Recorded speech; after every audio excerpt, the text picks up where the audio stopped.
Hello everyone, welcome to star IQ के video platform पे आप सभी का बहुत बहुत स्वागत है। कैसे हैं आप सभी लोग? उम्मीद है कि आप बहुत बहुत अच्छे होंगे। आइए दोस्तों, आज के करंट अफेयर स्टार्ट करते हैं। 14 जून 2023 के हरियाणा करंट अफेयर। मेरे प्यारे दोस्तों, अगर आपने अभी तक स्टार आईक्यू एप्लीकेशन को डाउनलोड नहीं किया है गूगल प्ले स्टोर से तो कर सकते हैं। वहां पे सीईटी मेंस के लिए आप लोगों को बैच दिख जाएगा। सीईटी मेंस और ग्रुप डी दोनों का ही बैच है। और अगर आपने सीईटी मेंस की तैयारी बहुत अच्छे से कर ली है और आपको प्रैक्टिस की जरूरत है तो या ये नहीं समझ में आ रहा कि क्वेश्चन कैसे आएंगे, तो डियर, टॉप 1100 एमसीक्यू का एक सीईटी मेंस का बैच है, वो आपका कल से ही स्टार्ट हुआ है और ये 30 जून तक कंप्लीट हो जाएगा। Very very important, most expected question है, तो आप इसको भी ले सकते हैं। स्टार आईक्यू एप्लीकेशन पे अवेलेबल है ये। आइए स्टार्ट करते हैं आज का करंट अफेयर। उससे पहले कल आपसे जो सवाल पूछा था ना, उसका सही आंसर क्या होगा देखिएगा आप लोग। कल आपसे एक सवाल किया था मैंने। ये सवाल जो है ना कि निम्नलिखित में से हरियाणा राज्य ने हाल ही में जारी state of India environment 2023 in figure में समग्र पर्यावरण प्रदर्शन श्रेणी में कौन सा स्थान हासिल किया। तो इसमें जो हरियाणा राज्य ने स्थान हासिल किया ना, वो कौन सा स्थान हासिल किया है? 5वां स्थान हासिल किया है इसके अंदर। तो ये याद रखिएगा आप लोग, काफी जरूरी और इंपॉर्टेंट क्वेश्चन है एग्जाम के लिए। तो इस सवाल का ठीक जो आंसर रहेगा आपका वो 5वां स्थान। ठीक है, सो आगे जाइएगा और आज का पहला करंट अफेयर पढ़ते हैं। देखो, उससे पहले हरियाणा के अंदर एक बहुत इंपॉर्टेंट सी न्यूज जो है वो चल रही है। इंपॉर्टेंट न्यूज क्या है? हरियाणा के अंदर एक इंपॉर्टेंट न्यूज ये है कि सूरजमुखी से रिलेटेड आप लोगों ने विवाद सुन रहे होंगे कई दिनों से। तो बात सूरजमुखी का विवाद चल रहा है किस वजह से? एमएसपी फसलों के लिए। ये इसका अभी प्रॉपर एमएसपी नहीं दिया जा रहा है इसके ऊपर, इसी के लिए। तो हरियाणा सरकार का कहना है कि हम उस पे 4900 प्लस 1000 रुपए सहायता दे रहे हैं, भावांतर भरपाई की टोटल 5900 रुपए दे रहे हैं। ऐसा कोई राज्य भारत में नहीं दे रहा है, तो हरियाणा का कहना ये है। खैर, मैं आपको यहाँ से एक चीज याद यही करवाना चाहता था कि हरियाणा राज्य सूरजमुखी की फसल पर भावांतर भरपाई योजना के तहत 8528 किसानों को 1000 रुपए प्रति क्विंटल के हिसाब से 29.13 करोड़ रुपए अंतरिम सहायता जारी की है। ठीक है, और इसके अलावा हरियाणा के अंदर एक चर्चा में है एफपीओ, यानी कि फार्मर प्रोड्यूसर ऑर्गेनाइजेशन। ये आपसे इसका फुल फॉर्म पूछा जा सकता है। सीटी मेंस के सिलेबस में भी इसका थोड़ा सा जिक्र हुआ है।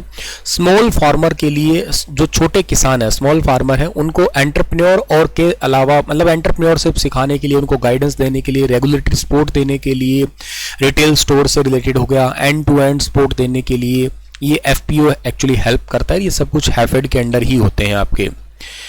हरियाणा राज्य में कौन सा एक नया विभाग का गठन किया जाएगा? हरियाणा राज्य के अंदर एक नया डिपार्टमेंट आ रहा है जिसका नाम है हरियाणा राज्य लेखा परीक्षा निदेशालय, यानी कि ऑप्शन नंबर ए इस सवाल का बिल्कुल ठीक रहेगा। हरियाणा में एक नया विभाग स्थापित होगा।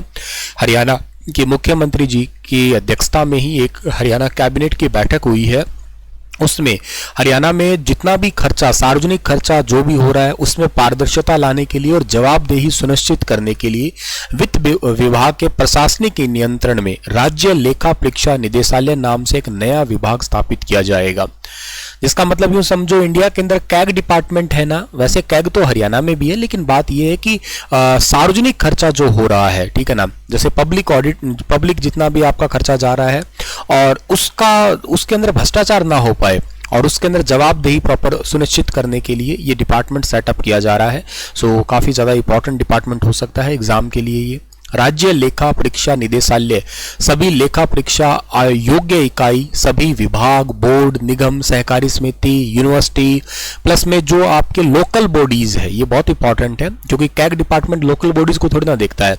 इसके अलावा जो ना संवैधानिक निकाय है, सार्वजनिक संस्थान है, राज्य के द्वारा जितने भी कंट्रोल किए जाने वाले या जिनको पैसा देती है राज्य सरकार, उन सब का जो है ना ऑडिट करेगा ये डिपार्टमेंट। इसके लिए जो है ना पैसा, निधि से धन और सहायता, अनुदान और योगदान प्राप्त करने वाले गैर सरकारी संगठन, संस्थाएं जो राज्य के द्वारा चलती है, उनको भी जो सार्वजनिक रूप से जो धन दिया जाता है, उनकी भी लेखा परीक्षा सरकार करने वाली है।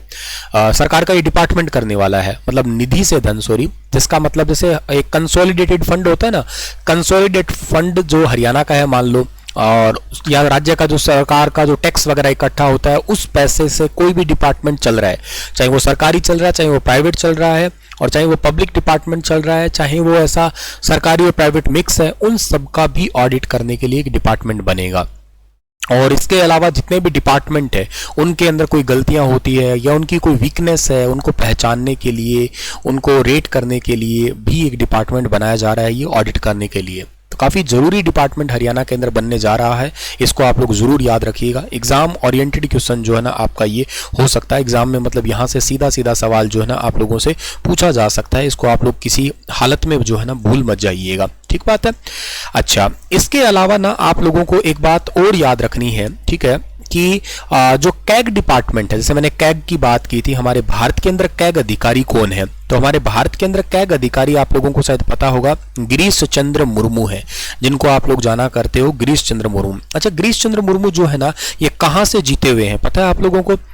मतलब एक्चुअली कहाँ से हैं? उड़ीसा से हैं ये जीते, तो क्या है, और उड़ीसा से तो ठीक है, लेकिन ये गुजरात कैडर के 1985 बैच के IAS अधिकारी हैं, और ये जम्मू कश्मीर के पहले उपराज्यपाल के रूप में भी नियुक्त हुए थे, ये भी आप लोगों को याद रखना है। अच्छा, कैग का कोई तुमसे आर्टिकल पूछ ले, ये कौन से आर्टिकल में आता है आपका कैग डिपार्टमेंट, तो कैग डिपार्टमेंट जो है ना आपका ये कॉन्स्टिट्यूशन के अंदर, इसको खाली पेज पे कहीं लिख के दिखाते हैं आपको, ठीक है, यहाँ दिखाता हूँ। ये कॉन्स्टिट्यूशन के अंदर जो है ना पार्ट नंबर 5 का एक पार्ट है, और वैसे इसके 52 से लेके और 151 के अंदर जो है ना इसके पूरे के पूरे आपके शामिल हैं, जो आपका संविधान के इंपॉर्टेंट आर्टिकल या यूनियन के आर्टिकल्स कहिएगा, जिसमें से प्रॉपर कैग जो आता है ना वो 148 से लेके और 151 के अंडर आता है आपका पार्ट 5 में, ठीक है ना। पार्ट 5 में ये सारे आर्टिकल्स आते हैं, पर 148 से 151 जो है ना ये कैग कंट्रोलर ऑडिटर जनरल के नाम से इसको पुकारा करते हैं हम लोग। अच्छा, आप हरियाणा वाले कैग की बात कर सकते हैं डियर, ठीक है ना। हरियाणा के अंदर जो कैग अधिकारी हैं, आप मुझसे पूछ सकते हो कि हरियाणा के अंदर जो कैग हैं वो कौन है, वो श्री नवनीत गुप्ता है, याद करना आप लोग, ठीक है ना। कौन है? श्री नवनीत गुप्ता, नवनीत गुप्ता जी है, जरूर याद रखना आप लोग, इंपॉर्टेंट नाम हो सकता है नवनीत गुप्ता। भारतीय लेखा परीक्षक और लेखा सेवा के 1997 बैच के अधिकारी हैं ये, ठीक है। और बाकी वैसे डिपार्टमेंट जो है ना काफ़ी बड़ा होता है, इसमें कई सारे और भी अधिकारी होते हैं, ठीक है, पर आप मेन नाम याद कर सकते हो नवनीत जी का। बाकी इसके अलावा इसके अंडर जो वीरेंद्र सिंह जी भी आते हैं, और सुमेधा नाम से भी कोई इनमें डिपार्टमेंट के मेंबर में आते हैं, ठीक है, पर आप एक नाम याद कर लीजिएगा, काफ़ी है आपके लिए। चलिए आगे बढ़ते हैं, और अगला सवाल हमारे लिए कौन सा आता है? नेक्स्ट हमारा सवाल है कि हरियाणा में योग मानस मोबाइल एप्लीकेशन किसने लॉन्च किया है? योग मानस मोबाइल एप्लीकेशन अभी हाल ही में लॉन्च किया है स्वास्थ्य मंत्री ने, यानी कि मिनिस्ट्री ऑफ हेल्थ के द्वारा। अच्छा, स्वास्थ्य मंत्री कौन है? स्वास्थ्य मंत्री है अनिल विज। अच्छा, इन्होंने अनिल विज ने ये तो चलो लॉन्च तो किया है, अनिल विज ने ये मोबाइल एप्लीकेशन लॉन्च किया है किस ओहदे से? तो ये स्वास्थ्य मंत्री के ओहदे से नहीं, आयुष मंत्रालय के ओहदे से ये लॉन्च किया है। काफी इंपॉर्टेंट है सर, इसमें क्या ही फर्क पड़ेगा, क्योंकि आयुष में आपने जब स्पेलिंग इसका पढ़ते हो आप लोग, तो आयुर्वेदा, और आयुर्वेदा के साथ साथ जब आप योगा पढ़ा करते हो तो योगा इस आयुष के अंदर आता है ना आपका, ठीक है ना। आप लोग जो है ना आयुष पढ़ते हो तो इसके अंदर वाई आता है, वाई का मतलब क्या है? योगा ही तो होता है। तो हरियाणा के आयुष मंत्री अनिल विज ने आयुष विभाग के योग मानस यानी कि Yogshala management and analytical system mobile application launch किया है।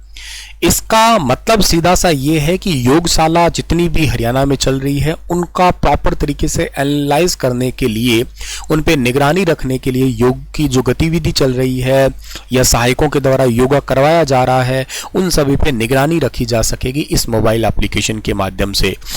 इस मोबाइल एप्लीकेशन का सीधा सा मतलब है कि मोबाइल एप्लीकेशन पे योग के जितने भी ट्रेनर है वो मॉड्यूल के साथ साथ डैशबोर्ड वगैरह है उसके ऊपर प्रॉपर तरीके से टाइम टेबल के अकॉर्डिंग काम करेंगे, और जैसे उनके अंदर डेली डेटा जो ना अपडेट करना होगा, कितने उन लोगों को जो ना ट्रेनिंग दिया है, कितने लोगों को सर्टिफिकेट दिया है, किस तरीके से जो ना एप्लीकेशन को जितने भी यूजर्स हैं उनको इंस्टॉल करवाया है क्या। तो मतलब यूँ समझो योगशाला, योग सहायक या योग सेशंस है या योगों के योग से रिलेटेड जितने भी सब्सक्रिप्शन है उन सभी की निगरानी जो है ना ये कर सकेगा। यही है इस मोबाइल एप्लीकेशन का सीधा सा काम आपका। हाल ही में हरियाणा खेती मासिक पत्रिका श्री अन्न विशेषांक का विमोचन किसने किया है? हरियाणा खेती मासिक पत्रिका श्री अन्न विशेषांक का विमोचन किया। एक बुक है आपका who has recently the Haryana agriculture monthly magazine Shri अन्न स्पेशल इशू। तो श्री अन्न विशेषांक जो है ना ये स्पेशली लॉन्च किया है professor BR Kamboj. Option sorry ये DR गलत लिखा हुआ है, ठीक है ना, DR गलती से लिखा, BR है ये, BR कंबोज कहाँ के हैं, ये HAU के VC हैं, आप शायद अच्छे से जानते होंगे इनको, हरियाणा एग्रीकल्चर यूनिवर्सिटी के VC हैं ये। और आप सबको पता है कि 2023 को हम पोषण अनाज वर्ष के रूप में मना रहे हैं, इसको श्री अन्न भी कहते हैं, और इसी के लिए एक हरियाणा खेती मासिक हिंदी पत्रिका श्री अन्न विशेषांक का विमोचन इस यूनिवर्सिटी के VC BR कंबोज जी के द्वारा किया गया है। इसमें क्या है, इसमें जैसे कि मोटे अनाज वाली फसल है जिसमें ज्वार है, बाजरा है, रागी है, कांगनी है, सावक है, छोटी कांगनी है, कुटकी है, इन सभी फसलों का क्या महत्व है, इनका क्या रखरखाव हो सकता है, इनसे रिलेटेड क्या क्या चीज़ें खाने के लिए बनाई जा सकती है, इनका MSP क्या है, इनसे रिलेटेड जो आपके पौष्टिक पदार्थ और जो स्वादिष्ट व्यंजन है वो क्या बनाए जा सकते हैं, खाने से इनको क्या फ़ायदा होगा, वो सब कुछ जो है ना इस मैगजीन के अंदर दिखाया गया है। भारत 8 करोड़ टन से ज़्यादा मोटे अनाजों का उत्पादन करता है, ये भी बहुत बड़ी बात है। रागी फिंगर मिलेट के नाम से जाना जाता है, कैल्शियम और पोटेशियम का सबसे बेहतरीन स्रोत है। चेना प्रोसो मिलेट और कुटकी little millet vitamin B6, phosphorus, fibre और एमिनो एसिड से भरपूर है। कंगनी जो है ना फॉक्सैल्ट मिलेट जो कि प्राचीन फसलों में से एक मानी जाती है, इसमें बीटा कैरोटीन, विटामिन और बहुत सारे खनिज तत्व इसमें पाए जाते हैं, जो जनरली विशेष तौर पर बच्चों और गर्भवती महिलाओं के लिए बहुत ही ज़्यादा लाभप्रद है। 2023 वैसे भी हम मोटे अनाजों के वर्ष के रूप में सेलिब्रेट कर रहे हैं। हरियाणा वैसे अंत्योदय निरोगी वर्ष के रूप में भी सेलिब्रेट कर रहा है, ये याद रखना आप लोग।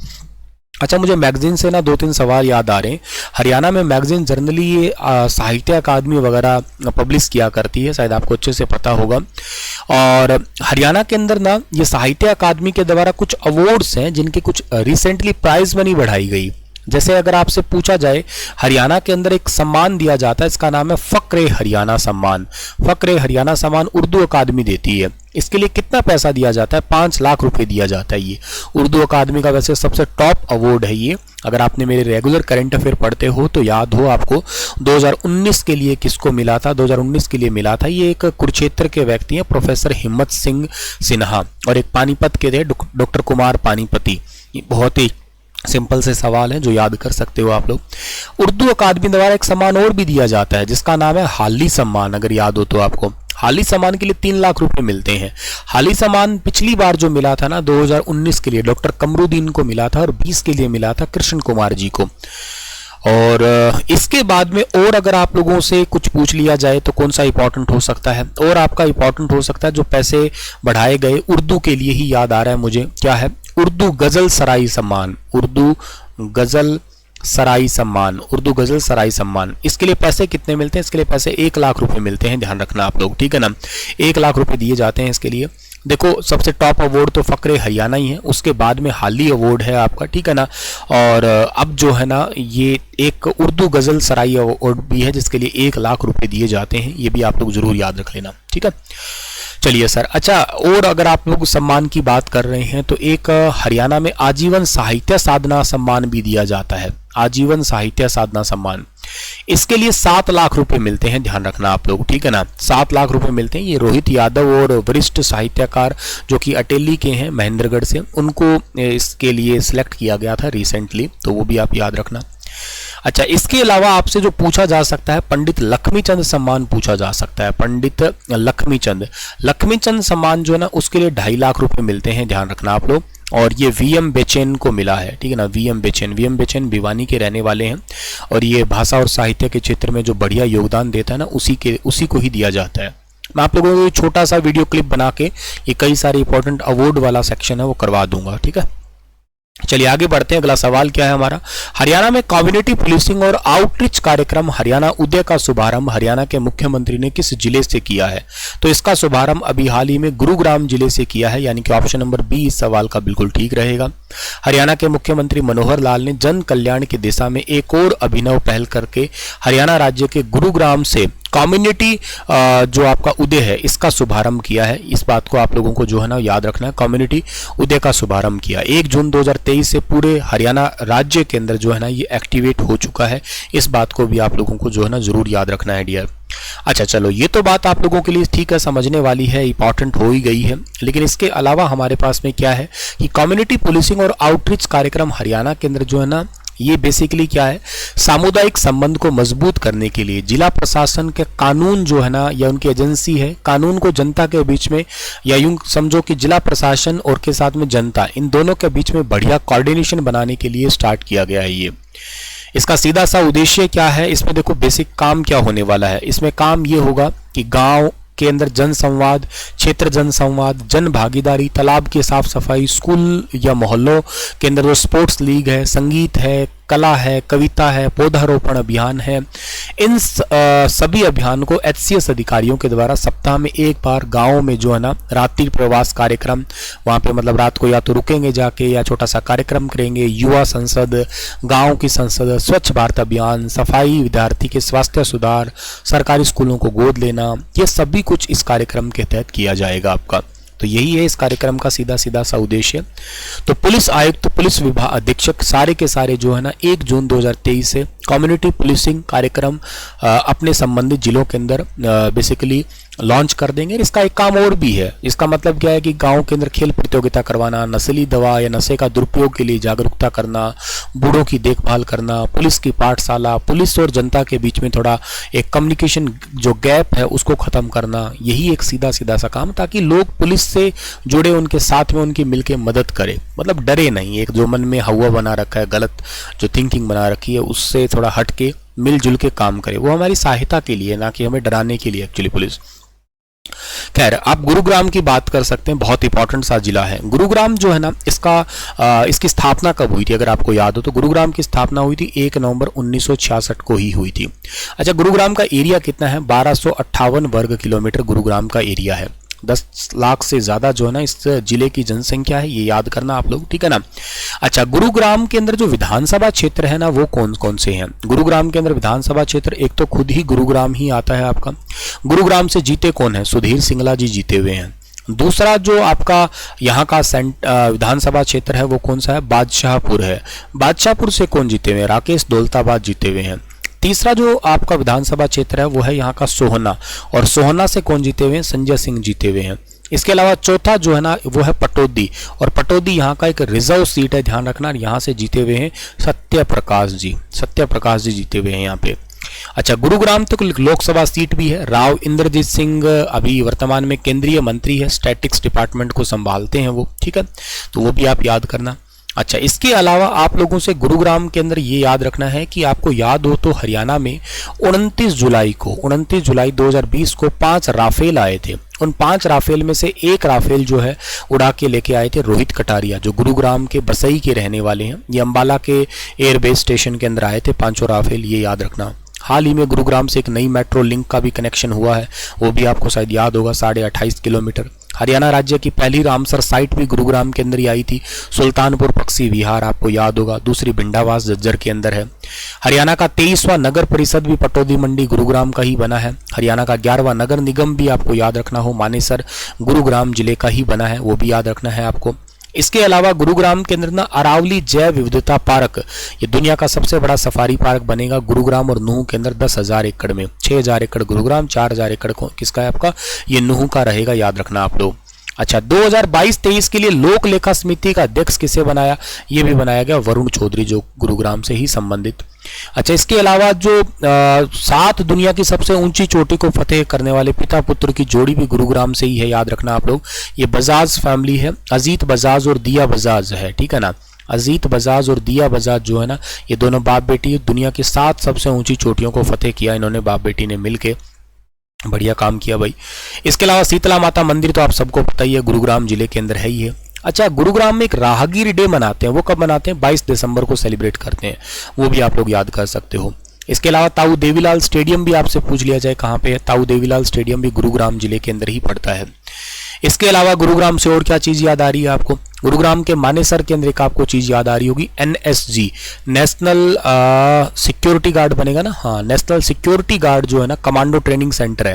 ये काफी पुराना है, सेटअप हुआ 1984-85 के दौरान सेटअप हुआ था, ये बहुत पुराना है ये। हाँ, इसके अलावा आप लोगों को ये याद रखना है कि सबसे पहला डिजिटल साइन जो लैंग्वेज लैब है, जो मूक बधिर लोग होते हैं ना उनके लिए डिजिटल साइन लैंग्वेज, ये भी हरियाणा के गुरुग्राम में ही खोली गई थी आपकी सबसे पहले, ठीक है ना, डिजिटल साइन लैंग्वेज लैब। इसके अलावा आप लोगों को और क्या याद करना हो सकता है, और कोई चीज़ याद आ रही है आपको जो बहुत इंपॉर्टेंट हो गुरुग्राम से? अच्छा, गुरुग्राम के अंदर आपको ये याद हो तो हरियाणा का पुलिस जिला भी है, वो कौन सा है? मानेसर का है। मानेसर तो दूसरा है, पहला हांसी था, दूसरा 2018 के अंदर मानेसर जो है ना इसकी घोषणा हुई, अभी तीसरा डबवाली की तो घोषणा हो ही गई है, तो वो भी इंपॉर्टेंट है ये अपने आप में। और सिंगापुर की तर्ज पे गुरुग्राम को हम विकसित कर ही रहे हैं। इंटरनेशनल सोलर अलायंस का हेडक्वार्टर भी गुरुग्राम में है, ठीक है। और अनाज एटीएम भी गुरुग्राम का आप लोग याद कर ही सकते हैं। चलिए, इसी के साथ में ये सेशन होता है समाप्त, और आपके लिए क्वेश्चन छोड़ के जा रहा हूं कि नीति आयोग के हेल्थ इंडेक्स में हरियाणा राज्य का कौन सा रैंक आया है। बताना विस्तार से इसके बारे में, नीति आयोग के बारे में, नीति आयोग का पूरा स्ट्रक्चर समझाना मुझे अगर आपको पता हो तो। शुक्रिया, राधे राधे।